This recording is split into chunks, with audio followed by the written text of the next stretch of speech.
Today I'm going to show you how to use Microsoft Planner as a Kanban board. If you're familiar with Kanban-style task management, you'll find this feature incredibly useful for visualizing your workflow and organizing tasks across different stages of completion. Let's get started. First, you need to open Microsoft Planner. Launch your web browser and in the address bar type planner.cloud.microsoft, then hit Enter.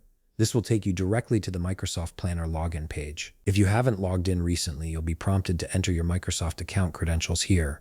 Go ahead and sign in with your email and password to access your workspace. Once you've successfully signed in and your Planner dashboard has loaded, you'll see the main interface appear. Now, to use Microsoft Planner as a Kanban board, start by selecting the specific plan you want to work with. Look at the left navigation menu and click on My Plans. This will display a list of all the plans you've created or have access to. Browse through the list and select the plan you wish to view in Kanban format by clicking on it.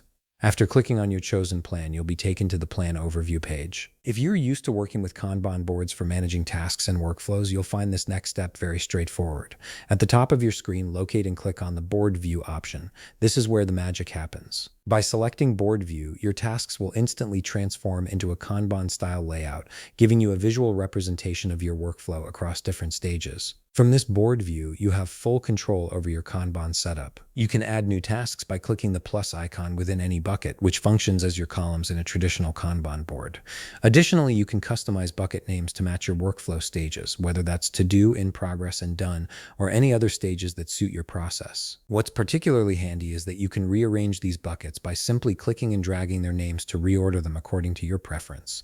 This flexibility allows you to tailor the board exactly to how you want to visualize your project flow. And there you have it. You've now transformed Microsoft Planner into a fully functional Kanban board that you can use to track and manage your tasks visually.